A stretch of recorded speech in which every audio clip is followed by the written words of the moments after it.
Hello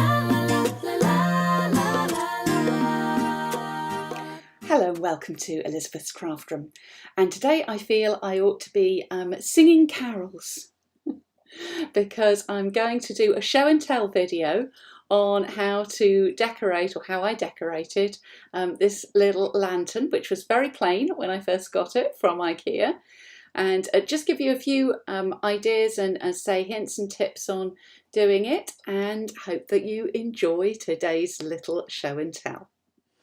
Right, so let's have a closer look at this lantern. So the actual lantern came from IKEA, and we have got one locally to me, so it's actually quite fun to actually get something that's just plain and then dress it up. So I've got in there, I've actually got a electric tea light, not a regular flame. Two reasons for that. Firstly, just general safety. Secondly, I've used some hot glue on the top here, and I'm just a little bit concerned that as the when I put a regular candle in there, I could feel a lot of heat coming out of the top, and I was thinking that's actually going to melt the hot glue that's on there. So, or there was certainly the possibility of that. Hence, I have now gone for a flameless candle in there. So, few hints and tips for you.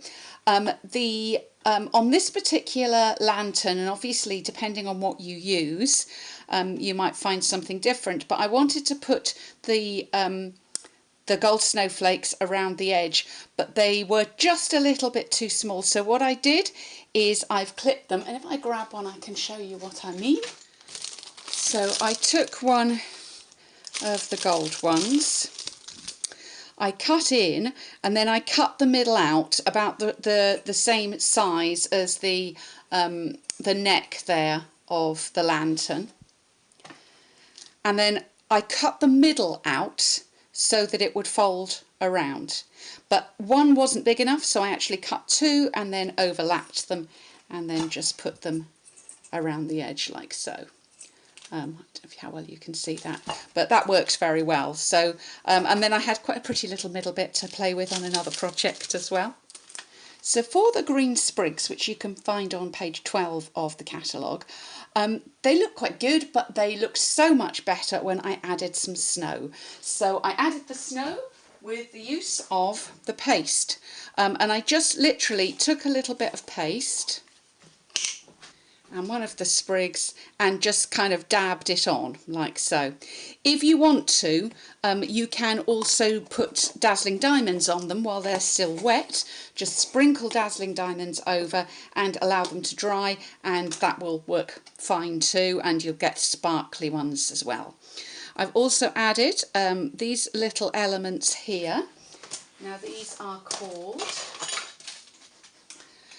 Year of Cheer embellishments. And they have little stars and like these little berry pieces. So I've added a couple of those as well. And I just tied those on with a little bit of the thin twine there. And then finally finished with a bow. And as I said, I secured all of this with hot glue. Right, so for the Bethlehem images around the edge, I cut those with the Bethlehem edge stitch dies. I actually used the shorter ones because I didn't want it to go too far up the lantern, but entirely up to you. I cut them in vellum cardstock, but before I cut them, I peeled this back. This is the Sizzix adhesive sheet that's in our catalogue. I stuck my vellum onto the sheet, put the die on the top, put this back over and ran that through the Big Shot. That meant that when I peeled the vellum, the cut vellum off, it had adhesive already on the back. Now that has stuck quite well. I will say there are still marks.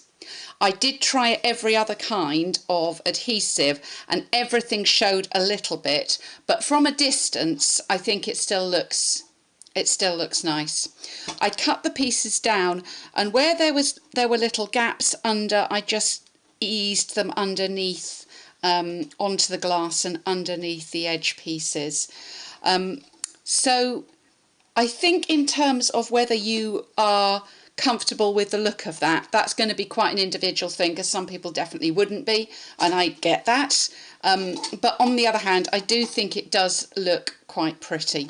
Another thing you could try, if you use the deeper ones, what you could do is to put some ribbon, perhaps adhere them with tear and tape or some other sort of adhesive, and then put ribbon over the top of the bottom and then not adhere the top pieces. I actually have got them stuck up to the top, but as I say, it's just in the middle it seems to have kind of made the mark and not elsewhere, which is why I'm kind of, yeah, a little bit 50-50 with it. But yeah, you could use glue dots or you know, as I say, tear and tape or something else, and you know, see how you get on and how you feel about it. But I still think it looks really pretty, so I'm quite happy with that. You know, as a little temporary decoration. And the nice thing about this as well, I can take this off afterwards and do something different, you know, make a summer lantern version of it, should I wish to, you know, to put in the garden. So thank you for visiting Elizabeth's Craft Room today. I hope you've enjoyed today's show and tell. Let me know, do you like the show and tells, or would you rather see me do the whole thing from scratch? Take a little while and I'd need another lantern, which is what happened. But do let me know whether you're enjoying the show and tell videos as well as my regular ones. You can let me know in the comments down below. And if you're on YouTube and you've enjoyed this, give me a thumbs up. I would really appreciate it. Thanks for visiting Elizabeth's Craft Room today, and I look forward to welcoming you back again soon.